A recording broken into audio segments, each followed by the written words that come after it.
The moment Victoria Martinez, our new VP of Operations, sent that message demanding I hand over my shared drive password and clean out my desk, I knew she'd made the biggest mistake of her corporate career. What she didn't realize was that I wasn't just another employee she could push around. I was Nellie Thompson, the vendor who'd been running their entire digital workflow system for 3 years under an ironclad contract. And when I typed back that single line about vendor services, I was about to watch her whole power trip crumble in spectacular fashion. My name is Nellie Thompson, and at 32 years old, I've learned that sometimes the biggest opportunities come disguised as the worst disasters. 3 years ago, I was just another corporate drone getting laid off from a massive tech company that decided my entire department was redundant. Instead of wallowing in self-pity, I took my severance pay and started Cloudflow Solutions from my one-bedroom apartment in downtown Portland. The digital consulting business wasn't exactly glamorous at first. I spent months cold calling small businesses offering to streamline their file sharing and project management systems for a fraction of what the big firms charged. Most companies hung up on me, but I kept pushing because I knew I had something valuable to offer. My background in systems architecture meant I could build custom solutions that actually worked for each client's specific needs. Technova Industries became my breakthrough client after their internal IT department suffered what CEO Marcus Whitfield called the most spectacular failure in company history. Their servers crashed during a major client presentation, losing weeks of work and nearly costing them a $2 million contract. Marcus was desperate for someone who could prevent future disasters and keep their digital infrastructure running smoothly. I spent 2 weeks analyzing their systems and realized they needed a complete overhaul. Instead of just patching problems, I proposed building them a comprehensive digital ecosystem that would handle everything from file sharing to client databases to project tracking. The key was that Cloudflow Solutions would own and maintain all the systems, while Technova paid monthly fees for access and support. My lawyer helped me draft a contract that protected both parties, while giving me complete control over the technical infrastructure. Technova would get reliable professional service with 24/7 support, but they wouldn't own the underlying systems or have administrative access.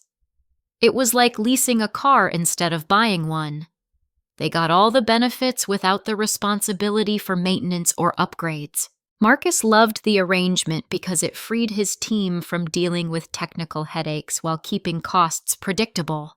The contract was ironclad, specifying that only the CEO or board of directors could terminate the agreement, and even then, Cloudflow Solutions retained ownership of all proprietary systems and data management tools. For 3 years, everything ran perfectly.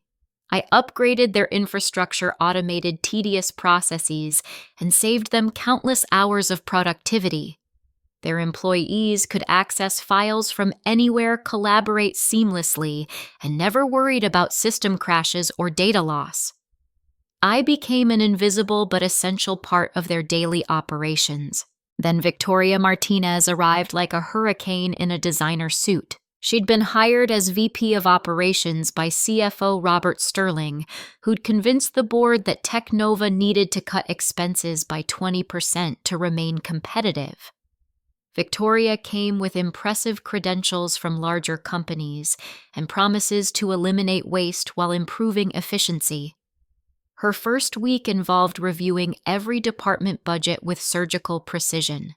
I should have seen the warning signs when Victoria started questioning unnecessary external expenses during her initial staff meetings.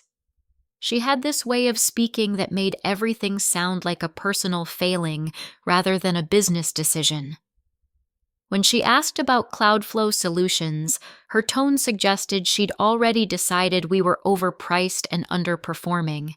The confrontation came during a Tuesday morning meeting where Victoria addressed the entire operations team. She stood at the front of the conference room with a PowerPoint presentation titled Streamlining for Success, and methodically went through every vendor relationship Technova maintained. "We're hemorrhaging money on services we could easily handle internally," she announced, clicking to a slide showing Cloudflow Solutions as the third largest monthly expense. "Why are we paying external consultants to manage basic IT functions when we have perfectly capable employees?" I raised my hand and politely explained that Cloudflow Solutions provided specialized infrastructure management that would require hiring multiple full-time employees to replicate. Victoria's response was swift and dismissive. "That's exactly the kind of thinking that keeps companies dependent on overpriced consultants," she said, her voice carrying across the room like a judge delivering a verdict. "Every external vendor I've reviewed so far has convinced previous management that their services are irreplaceable. They're not." The room went silent as Victoria continued her presentation, but I could feel eyes turning toward me with a mixture of sympathy and curiosity. Several department heads who'd worked with me for years looked uncomfortable, but none spoke up to defend our partnership. After the meeting, Victoria cornered me in the hallway with what she probably thought was a friendly smile. "Nellie, I'm sure you're very good at what you do, but Technova needs to reduce overhead. We'll be transitioning your responsibilities to our internal team over the next month." I explained the contract terms and my role as an independent vendor, not an employee, subject to internal restructuring. Victoria's expression shifted from patronizing friendliness to cold irritation. "Contracts can be renegotiated or terminated," she said flatly. "I suggest you start preparing your transition documentation." That's when I realized Victoria hadn't just misunderstood my role. She'd completely dismissed it. In her mind, I was simply another obstacle to her cost-cutting goals, and she intended to remove me regardless of legal agreements or business relationships. The real shock came when Victoria revealed her broader strategy during a follow-up meeting with senior staff. She wasn't just targeting my contract. She planned to eliminate nearly every external vendor Technova used, from accounting services to marketing consultants to facility maintenance. Her vision involved bringing everything in-house under the theory that internal employees would be more loyal and cost-effective than independent contractors. "External vendors have no real commitment to our success," Victoria explained to the group. "They're motivated by profit, not company growth. When we internalize these functions, we gain control and reduce long-term expenses." I sat in that meeting listening to Victoria systematically dismantle relationships that had taken years to build, and wondering how someone so confident could be so completely wrong about how modern business actually worked. She seemed to view every vendor partnership as a failure of internal management rather than a strategic decision to leverage specialized expertise. As I walked back to my office that afternoon, I realized this wasn't just about my contract anymore. Victoria was planning to gut Technova's entire support ecosystem based on a fundamental misunderstanding of how their business operated. And somehow I'd become the first target in what was clearly going to be a much larger disaster. The rumors started within days of that staff meeting, spreading through Technova's offices like smoke through air vents. Suddenly, colleagues who'd worked with me for years began treating me differently.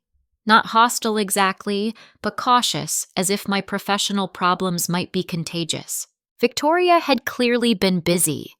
I heard secondhand accounts of her describing me as resistant to change during department head meetings and an obstacle to progress during budget reviews. She painted my contract as an example of previous management's poor decision-making and positioned herself as the decisive leader willing to make tough choices. The psychological warfare was subtle but effective. Victoria never directly confronted me or made obvious threats. Instead, she created an atmosphere where supporting me became professionally risky for anyone hoping to advance their career under her leadership. Susan Walsh, the HR director, called me into her office on a Thursday afternoon with an expression that suggested this wasn't a social visit. Susan had always been professional but distant, the kind of person who followed procedures religiously and avoided anything that might create complications. "Nellie, I need to discuss some concerns that have been brought to my attention." Susan began arranging papers on her desk with unnecessary precision. "There have been reports about your recent interactions with management." Victoria sat beside Susan's desk like a prosecutor presenting evidence. She had a folder thick with printed emails and a legal pad covered in handwritten notes. Her presence transformed what might have been a routine HR meeting into something that felt more like a tribunal. "I've documented several instances where Nellie has refused reasonable requests from management," Victoria said, opening her folder with practiced efficiency. "These emails show a pattern of non-cooperation that's concerning." She handed Susan printed copies of email exchanges between us, but as I read them, I realized they'd been selectively edited to remove context. A message where I'd explained technical limitations was presented as simple refusal. My detailed explanations about contract terms were summarized as unwillingness to compromise. "According to company policy, all vendors must comply with reasonable management directives." Susan read from what I assumed was her HR manual. "Failure to cooperate can be grounds for contract termination." I tried explaining that my contract specifically outlined my responsibilities and that Victoria was demanding access to proprietary systems she had no legal right to control. But Susan kept referring to her policy manual as if it trumped actual legal agreements. "Your contract doesn't exempt you from basic professional cooperation," Victoria interjected smoothly. "If you can't work within our management structure, perhaps this arrangement isn't beneficial for either party." The meeting ended with Susan warning me about maintaining professional relationships and Victoria scheduling a follow-up review for the following week. I left feeling like I'd been tried and convicted for crimes I didn't understand. Victoria's next move was even more calculated. She began changing building access codes and scheduling key meetings during times when I wasn't available. Suddenly, I found myself locked out of discussions about systems I'd designed and maintained for 3 years. When I questioned these changes, Victoria had ready explanations that sounded reasonable but felt deliberately exclusionary. "We're implementing new security protocols," she'd say, or "that meeting was just for internal staff." Meanwhile, she started interviewing replacement IT companies with great fanfare, making sure everyone knew she was actively seeking alternatives to Cloudflow solutions. She scheduled vendor presentations during peak office hours and invited staff members to observe the process. "I want everyone to see how much more value we can get for our money," Victoria announced during one particularly humiliating demonstration where a competing firm promised to replicate my systems for 60% less than my current fees. What made it worse was watching people I'd considered allies gradually distance themselves from me. Department heads who used to chat about weekend plans now gave polite nods and hurried past my office. Project managers stopped including me in planning discussions for systems I'd built and maintained. The isolation was deliberate and effective. Victoria understood that turning me into a pariah would make my eventual departure seem inevitable rather than arbitrary. If everyone believed I was the problem, no one would question her solution. But Victoria's masterstroke came when she submitted formal complaints to legal about my supposedly uncooperative behavior. She claimed I was violating contract terms by refusing to provide reasonable assistance to management and creating obstacles to efficient operations. The legal department, apparently without reviewing my actual contract terms, sent me a formal letter demanding I comply with all management directives or face immediate termination for breach of contract. The letter gave me 48 hours to demonstrate good faith cooperation by providing all system passwords and access codes to Victoria. I stared at that letter in my apartment that night, feeling completely blindsided by how quickly the situation had deteriorated. 3 weeks earlier, I'd been a valued vendor with an excellent track record. Now I was being threatened with legal action for defending the same contract terms that had protected both parties for 3 years. Victoria had somehow convinced Technova's legal team that my contract gave her authority she didn't actually possess while positioning my legitimate objections as unreasonable defiance. It was a masterclass in corporate manipulation, and I was losing badly. The worst part was the creeping doubt that maybe everyone else was right. Maybe I was being stubborn or unrealistic about business relationships. Maybe successful vendors were supposed to simply comply with whatever management demanded regardless of contract terms. But as I read through Victoria's accusations one more time, something clicked into place. Her complaints weren't really about my performance or cooperation, they were about control. She needed to eliminate me, not because I was doing a bad job, but because my independence threatened her vision of total management authority. That realization should have made me feel better, but instead it made everything worse. Because if Victoria was willing to fabricate complaints and manipulate legal documents to remove one small vendor, what would she do when faced with bigger obstacles to her plans? The meeting with CEO Marcus Whitfield felt like my last chance to salvage 3 years of hard work and professional relationships. I'd requested 15 minutes of his time to discuss what I called serious misunderstandings about vendor contracts in my email. His assistant scheduled me for 7:30 in the morning before his regular meetings began. Marcus had always struck me as a reasonable person who valued competence over politics. He'd built Technova from a small startup into a regional success story by focusing on client relationships and operational efficiency.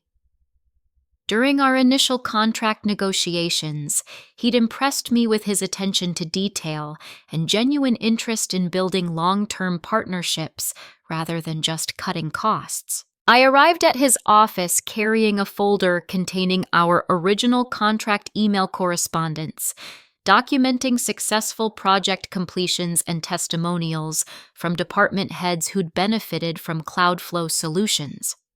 I felt confident that once Marcus understood what Victoria was actually demanding, he'd recognize the legal and practical problems with her approach. "Morning, Nellie," Marcus said, waving me into his office while simultaneously checking messages on his phone. "Coffee? You look like you could use some." His office overlooked downtown Portland through floor-to-ceiling windows that made everything feel bright and optimistic. Photos of company milestones covered one wall, including several pictures from projects I'd helped deliver successfully.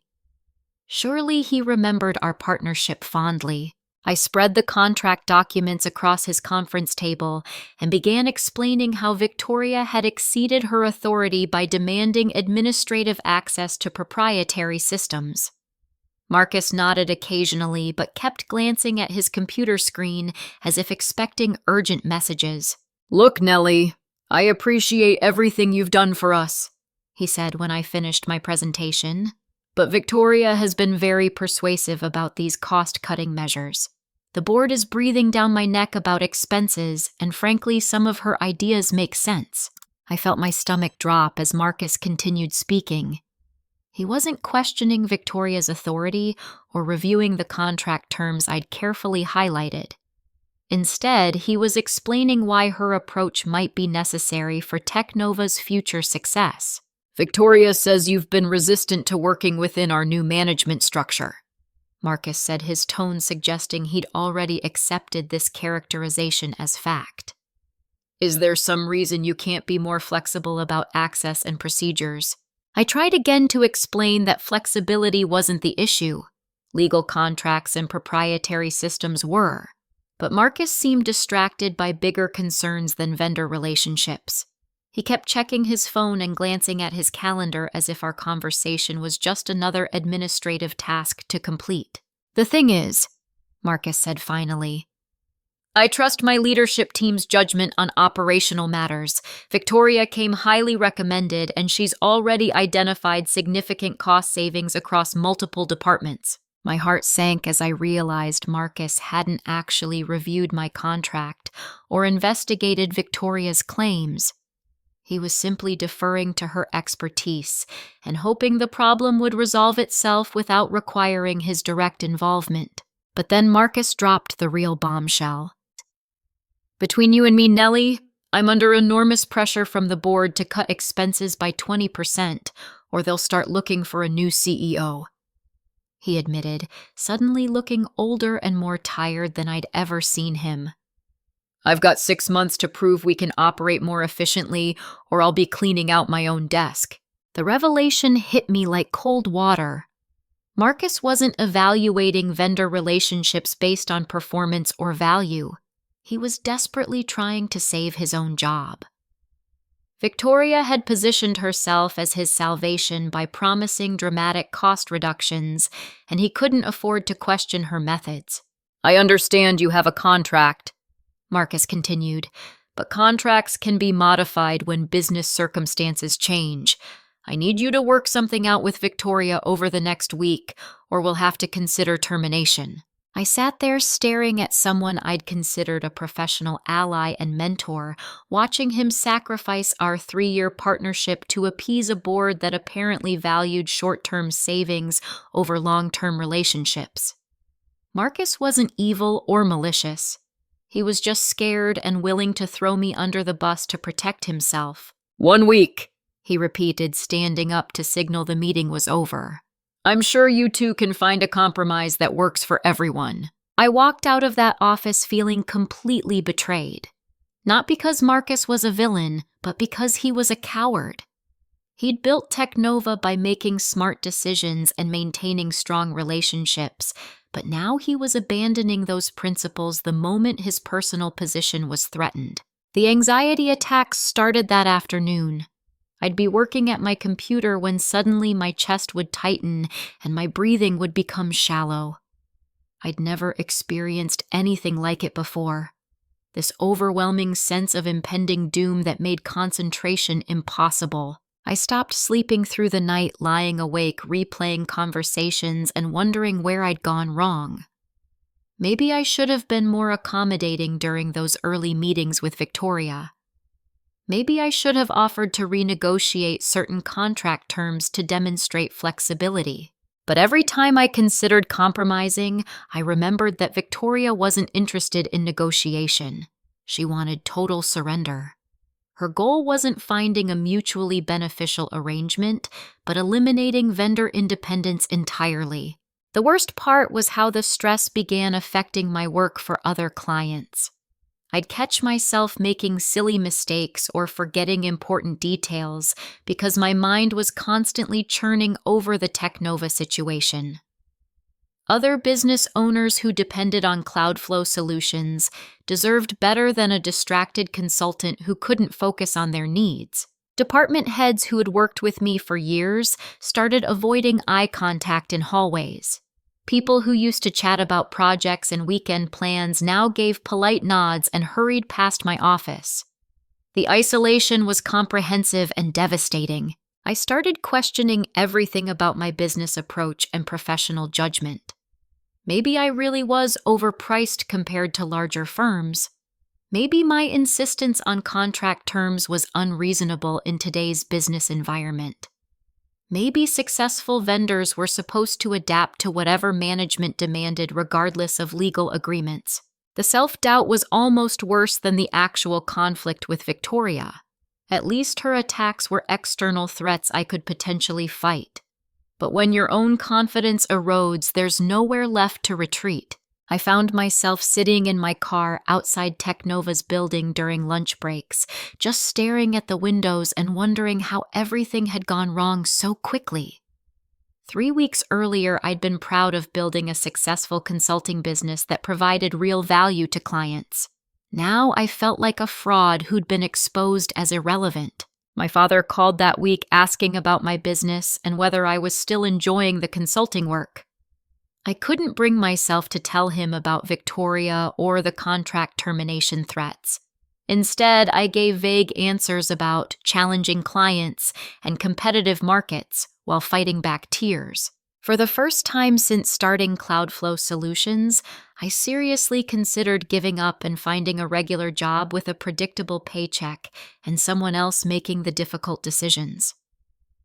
The entrepreneurial dream that had sustained me through 3 years of building a business suddenly felt naive and unrealistic.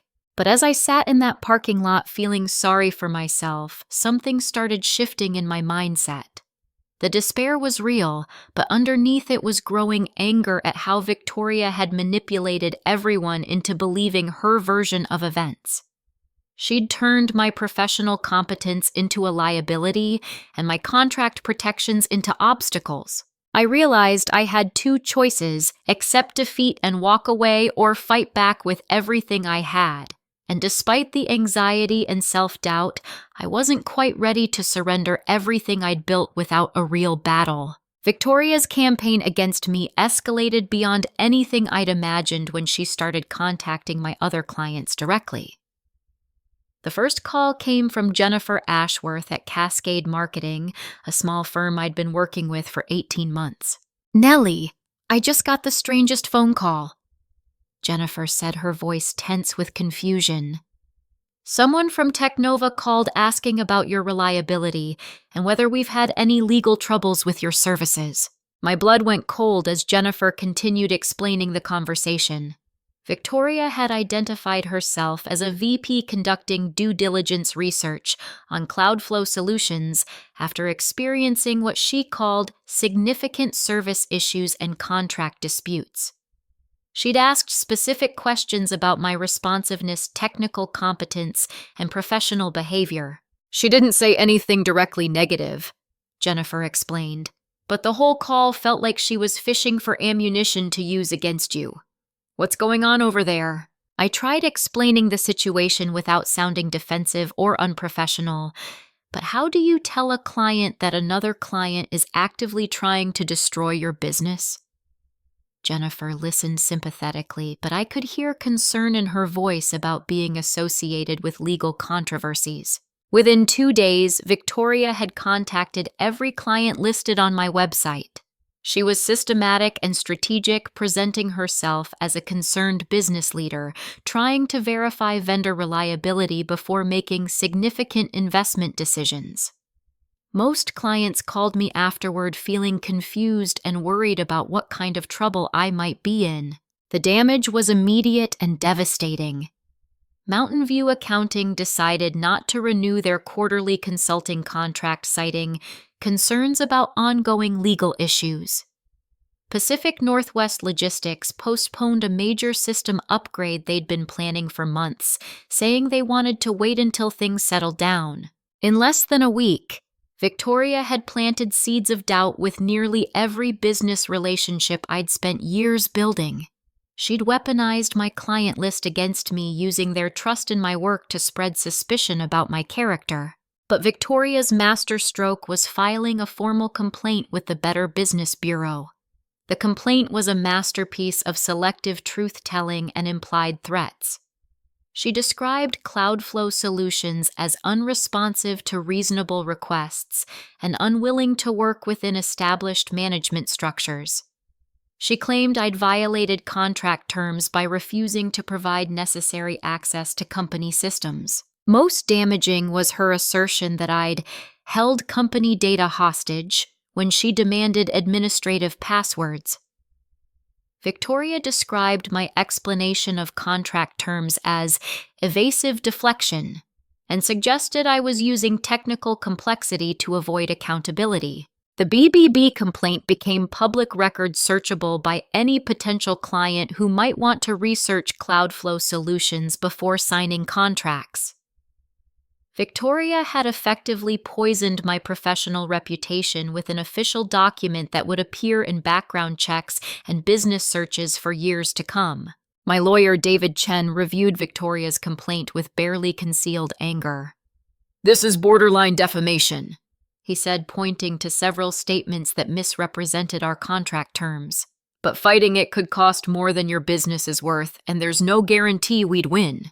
David explained that while Victoria had clearly exceeded her authority and made false statements proving damages in court would be expensive and time-consuming, small business litigation often costs more than the potential settlement, especially when dealing with larger companies that can afford extended legal battles. Your best option might be accepting their termination offer and cutting your losses, David advised reluctantly.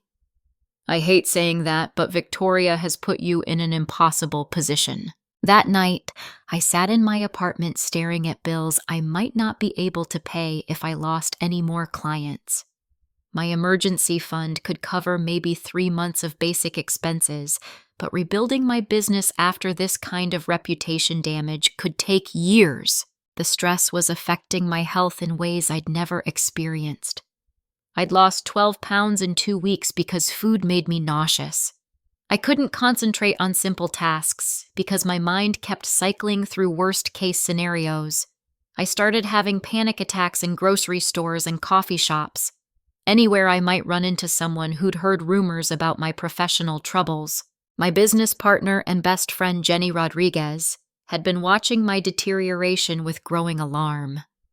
We'd started Cloudflow Solutions together after being laid off from the same company, and she'd seen me through every challenge we'd faced building the business. "Nellie, you're scaring me," Jenny said during what was supposed to be our weekly planning meeting. "You look like you haven't slept in days you're not eating, and you jump every time your phone rings. This isn't sustainable." Jenny had been handling our smaller clients while I dealt with the Technova crisis, but she was starting to express concerns about our company's future. If I couldn't resolve the situation soon, we might have to consider dissolving Cloudflow Solutions entirely. "Maybe we should just walk away," Jenny suggested gently. "Take whatever settlement they offer and start fresh with new clients. Your health isn't worth destroying over one contract." The idea of giving up felt like admitting that Victoria had been right all along, that I really was just an overpriced consultant who couldn't adapt to reasonable business demands.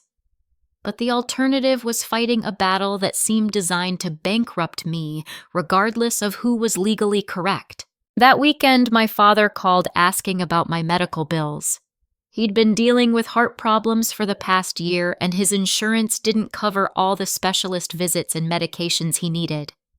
I'd been helping with his expenses from Cloudflow Solutions profits, but now I might have to choose between fighting Victoria and supporting my family. "Everything okay, sweetheart?" Dad asked when I couldn't immediately answer his question about transferring money for his next cardiology appointment. "You sound tired." I couldn't bring myself to tell him that his daughter's business was being systematically destroyed by someone who decided I was an obstacle to her career advancement. Instead, I assured him the money would be transferred and tried to sound more confident than I felt. That night, I had what I can only describe as a complete breakdown. I sat in my car outside Technova's building crying until my eyes were swollen and my throat was raw. I felt completely powerless against someone who seemed determined to destroy everything I'd built. But somewhere in that darkness, something shifted. Maybe it was exhaustion finally breaking through the anxiety, or maybe it was hitting rock bottom and realizing I couldn't fall any further. But as I sat there feeling sorry for myself, I started getting angry instead of afraid. Victoria had manipulated my clients, distorted my contract terms, and filed false complaints against my business. She'd turned my professional relationships into weapons against me and threatened my ability to support my family. And she'd done it all while hiding behind corporate authority she didn't actually possess. I realized that accepting defeat wouldn't just hurt me. It would validate Victoria's tactics and encourage her to use them against other vendors and employees who couldn't fight back. Sometimes standing up for yourself is also about protecting other people from the same abuse. For the first time in weeks, I felt something other than despair. I felt determined to fight back regardless of the cost or consequences. Victoria had made this personal when she attacked my reputation and threatened my family's security. Now it was time to show her what happened when you picked a fight with someone who had nothing left to lose. I spent that Sunday creating a systematic plan to fight back against Victoria's campaign. If she wanted to play dirty, I'd meet her on that battlefield, but with better weapons and more accurate information. My first step was researching Victoria Martinez's professional background beyond the polished resume Technova had probably received. Social media profiles and professional networking sites revealed gaps in her employment history that deserved closer examination. LinkedIn showed Victoria's previous position as operations director at Meridian Enterprises, a mid-sized manufacturing company in Seattle. But when I searched local business news archives, I found a brief mention of personnel changes following internal auditing discrepancies at Meridian around the time Victoria would have left. I called my former colleague Rachel Kim, who'd moved to Seattle, and knew people throughout the business community there. Rachel made some discreet inquiries and called me back with information that made everything click into place. "Your Victoria was definitely fired from Meridian," Rachel reported. My contact there wouldn't give specifics, but he used words like financial irregularities and creative accounting practices. Apparently, she left right before some kind of investigation. Armed with that lead, I started documenting every interaction I'd had with Victoria since her arrival at Technova. I created spreadsheets tracking her accusations against me, cross-referenced with email timestamps and witness accounts. The pattern that emerged was disturbing but useful. Victoria consistently made claims she couldn't substantiate and demanded authority she didn't legally possess. Her accusations against me were always vague enough to avoid specific lies while creating maximum doubt about my professional competence. But as I organized this information, I realized Victoria had made one crucial mistake. The edited emails she'd shown to HR were still on the company servers in their original unedited form. If I could demonstrate that she deliberately misrepresented our correspondence, her credibility would evaporate instantly. My lawyer, David Chen, reviewed my documentation with growing interest. "This is much better than I expected," he said, spreading my evidence across his conference table. "If you can prove she altered those emails, we have grounds for defamation and potentially fraud charges." David suggested requesting a formal meeting with Technova's board of directors to present evidence of Victoria's misconduct. But first, we needed to gather more information about her activities beyond just my contract dispute. That's when I discovered something that changed everything. While reviewing contract language with David, we noticed a critical detail about signature authority. According to Technova's corporate bylaws and my original contract, only the CEO or board of directors could authorize termination of external vendor agreements exceeding $10,000 annually. Cloudflow Solutions' contract was worth $36,000 per year.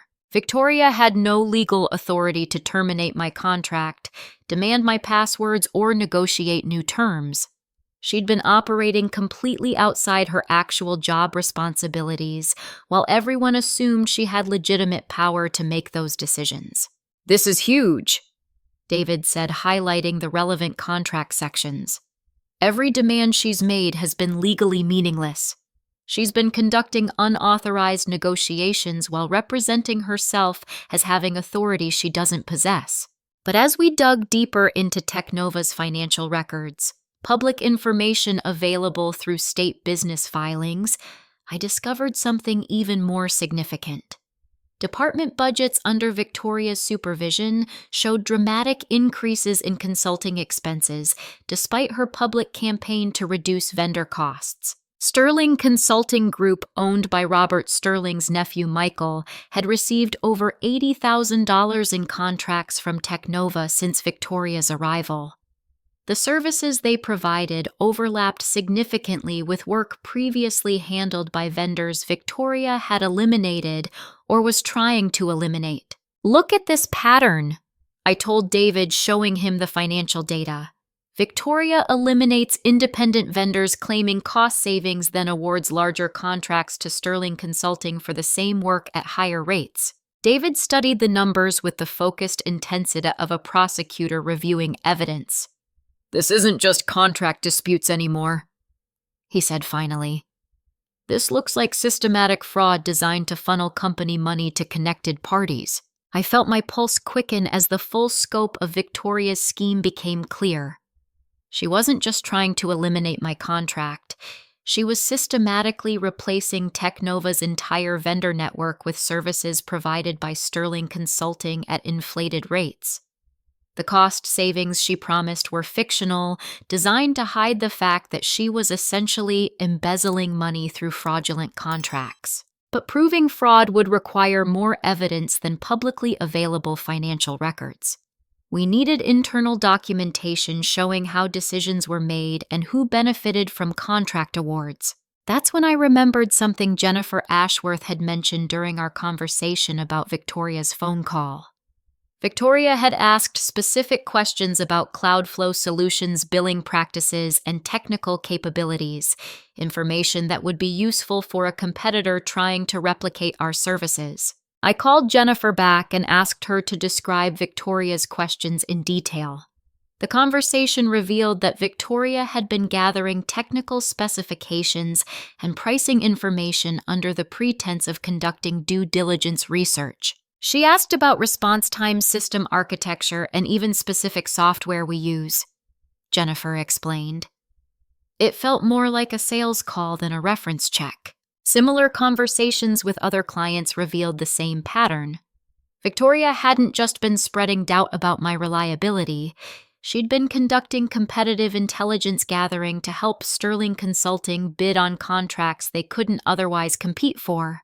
By the end of that week, I had documented evidence of Victoria's fraudulent scheme, her misrepresentation of authority, and her systematic campaign to damage my business reputation through false statements. But I also discovered that Victoria's fraud extended far beyond vendor contracts. While researching Sterling Consulting, I found connections to several other companies that had received lucrative contracts from Technova since Victoria's arrival. The web of financial relationships suggested organized corruption on a scale that could threaten Technova's entire business. "We need to contact federal authorities," David advised after reviewing all the evidence. "This level of fraud probably constitutes wire fraud and mail fraud at minimum. The FBI has specialized units that handle corporate corruption cases." For the first time in months, I felt hope instead of despair.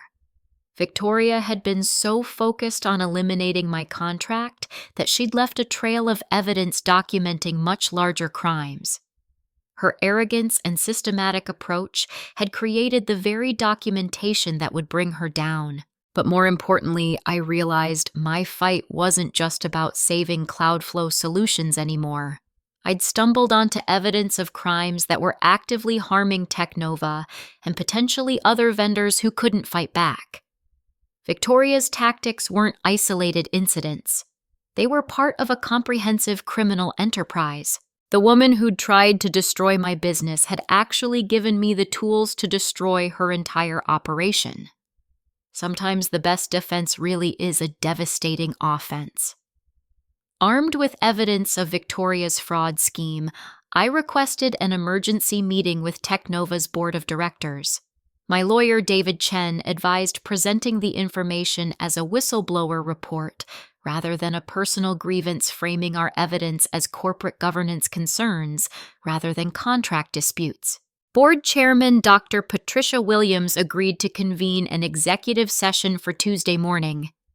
I spent the weekend organizing evidence into a presentation that told the story chronologically, building from my contract dispute to the broader pattern of fraud Victoria had orchestrated.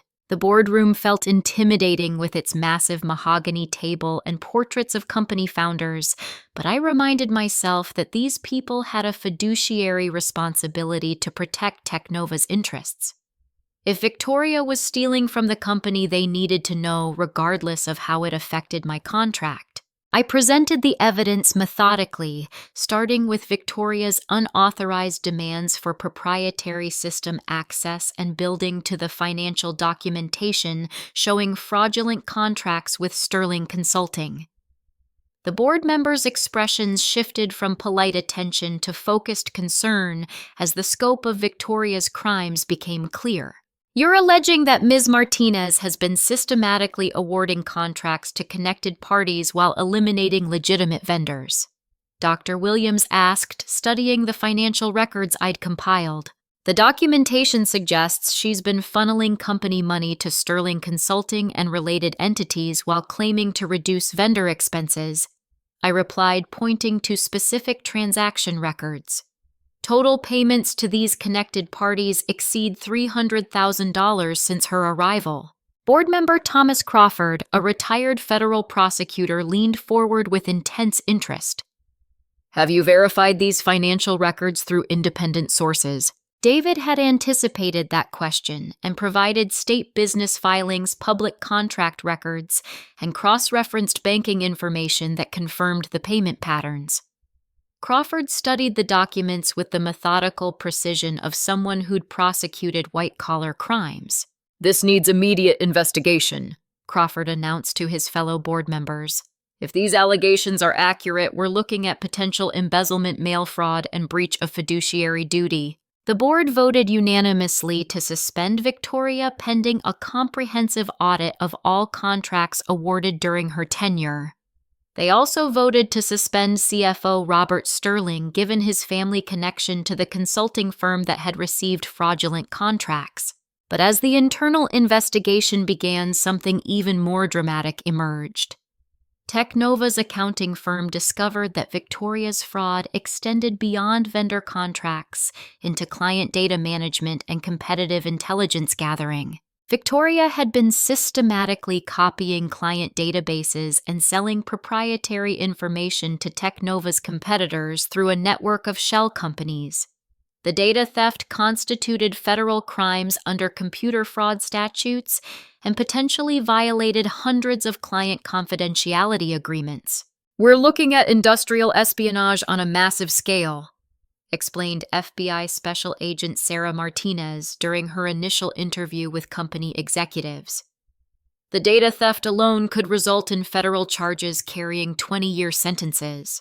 The FBI's involvement transformed my contract dispute into a federal criminal investigation that made headlines in local business publications. Victoria's carefully constructed facade of corporate competence collapsed as investigators uncovered evidence of crimes spanning multiple states and involving millions of dollars in stolen data and fraudulent contracts. But Victoria's downfall became spectacular when she was arrested at Technova's offices during a regular Tuesday morning staff meeting. FBI agents arrived with search warrants for her computer office files and personal devices while she was presenting quarterly budget projections to department heads. Victoria Martinez, you're under arrest for wire fraud, mail fraud, computer fraud, and conspiracy to commit theft of trade secrets, Agent Martinez announced as Victoria sat frozen at the conference table. The arrest was captured on building security cameras and quickly leaked to local news outlets. Video of Victoria being led away in handcuffs while screaming accusations about vindictive vendors and trumped-up charges became the lead story on Portland Business News for 3 consecutive days. The arrest sent shockwaves through the regional business community as other companies began investigating their own vendor relationships and financial controls. Victoria's schemes had been sophisticated enough that several other firms discovered similar patterns of fraudulent contract awards and data theft. Local business publications described the case as the biggest corporate fraud scandal in regional history, and praised the FBI's rapid response to whistleblower evidence. My role in exposing the crimes earned recognition I'd never expected or wanted. Local consultant exposes massive fraud scheme. read the headline in Portland Business Weekly, complete with a photo of me outside Technova's offices and quotes from FBI officials praising citizen cooperation in white-collar crime investigations. The publicity was overwhelming but ultimately beneficial for Cloudflow Solutions. Companies throughout the region contacted me wanting to hire the consultant who'd brought down the corporate criminal and demonstrated the kind of integrity and attention to detail they wanted protecting their own operations. But the most satisfying part was watching Marcus Whitfield's public apology during the press conference announcing Victoria's arrest. Standing beside FBI officials and board members, Marcus admitted that his failure to properly supervise Victoria had enabled crimes that could have destroyed Technova entirely.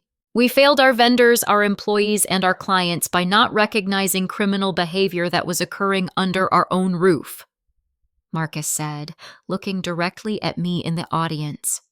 "We're committed to making amends and rebuilding relationships with legitimate business partners who tried to warn us about these problems." Technova not only reinstated my contract, but doubled my monthly fees and offered equity participation as compensation for the damage Victoria's crimes had caused to my business. The board also implemented new oversight procedures designed to prevent any single executive from wielding unchecked authority over vendor relationships. CFO Robert Sterling resigned in disgrace when his nephew's consulting firm was revealed as a central component of Victoria's fraud scheme. Sterling faced civil lawsuits from Technova shareholders and potential criminal charges for his role in facilitating fraudulent contracts. But perhaps most importantly, other vendors who'd been targeted by Victoria came forward with their own stories of intimidation and fraudulent contract terminations. The FBI investigation expanded to include dozens of small businesses that had been systematically eliminated to make room for Sterling Consulting's inflated contracts. Victoria's arrest became a cautionary tale about corporate fraud and the importance of vendor relationship integrity that was studied in business schools and featured in management training programs. Her systematic approach to crime had been so comprehensive that prosecutors called it a textbook example of white-collar criminal enterprise. The woman who'd tried to destroy my business had actually created the biggest opportunity of my professional career. Sometimes justice isn't just about punishment. It's about validation and restoration that goes beyond anything you could have imagined when the fight began.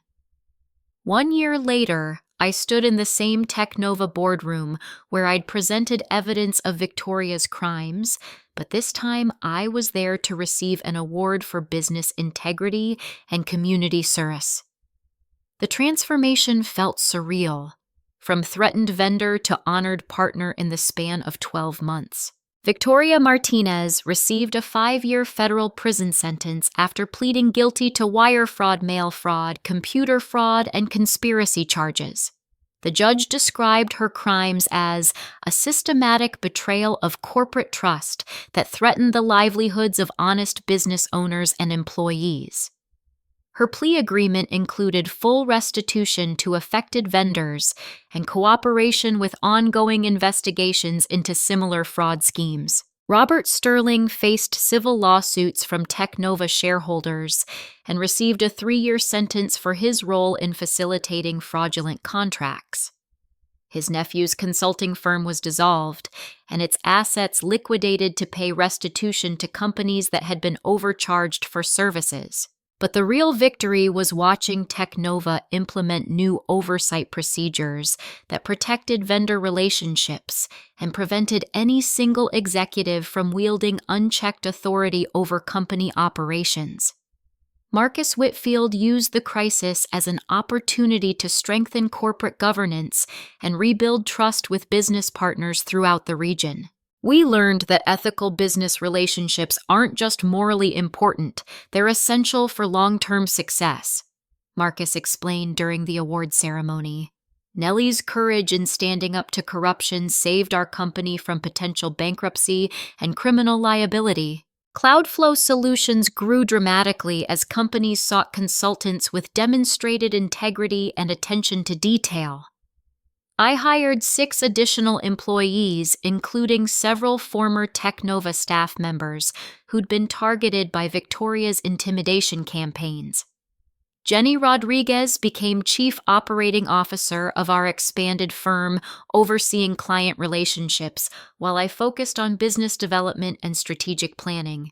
The Better Business Bureau not only cleared my record of Victoria's fraudulent complaints, but presented Cloudflow Solutions with their annual award for professional excellence and ethical business practices.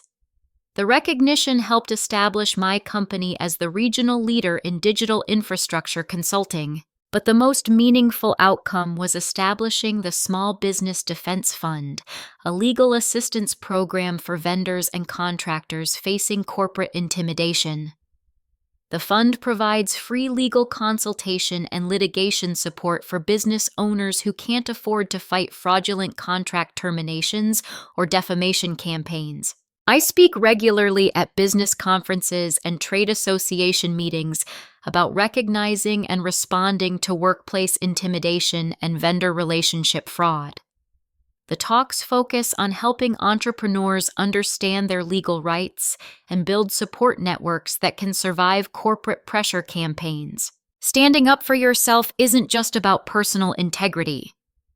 I tell audiences of small business owners and independent contractors. Sometimes your fight protects other people who don't have the resources or knowledge to defend themselves against similar abuse. The experience taught me that true strength isn't about avoiding conflict or keeping everyone happy. It's about standing up for what's right, even when the personal cost seems overwhelming. There are times when walking away is the smart choice, but there are also times when fighting back becomes a moral obligation. I learned to trust my instincts about people and situations instead of second-guessing my professional judgment when others tried to manipulate me.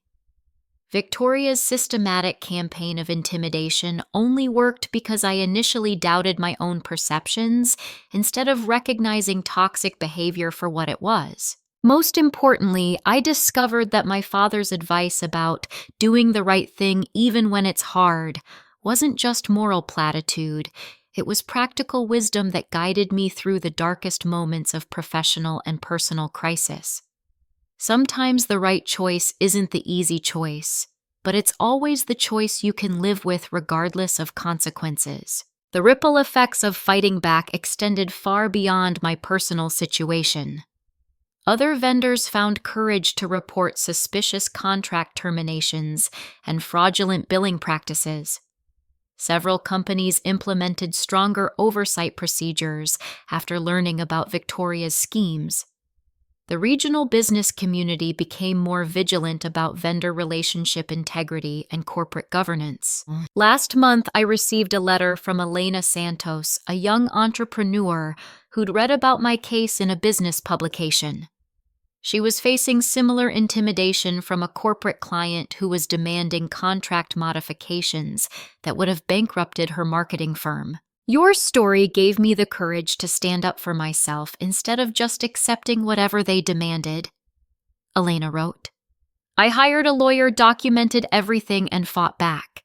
They backed down completely when they realized I wasn't going to be intimidated. Elena's letter reminded me that individual acts of courage can inspire other people to find their own strength in difficult situations. Sometimes the most important victory isn't personal vindication. It's showing others that resistance is possible and worthwhile. Cloudflow Solutions now serves over 40 clients throughout the Pacific Northwest, with annual revenue exceeding $2 million. We've maintained our commitment to ethical business practices and transparent vendor relationships while building the kind of company culture that attracts talented employees who share our values. I still drive past Technova's building occasionally, but instead of feeling anxiety or resentment, I feel grateful for the experience that taught me so much about business integrity and personal resilience. Victoria Martinez tried to destroy my professional life, but she actually helped me build something much stronger and more meaningful. The woman who thought she could intimidate me into submission created the circumstances that allowed me to discover capabilities and courage I didn't know I possessed. Sometimes our greatest challenges become our greatest opportunities for growth and positive impact. Looking back, I understand that this story isn't just about vendor contracts or corporate fraud. It's about the importance of standing up for yourself and others when powerful people abuse their authority. It's about trusting your instincts and fighting for what's right, even when the odds seem impossible. Have you ever faced a situation where someone tried to use their authority to push you around or force you into accepting unfair treatment? How did you handle it, and what would you do differently if faced with similar circumstances today? I'd love to hear about your experiences with workplace intimidation or standing up to people who abuse their power.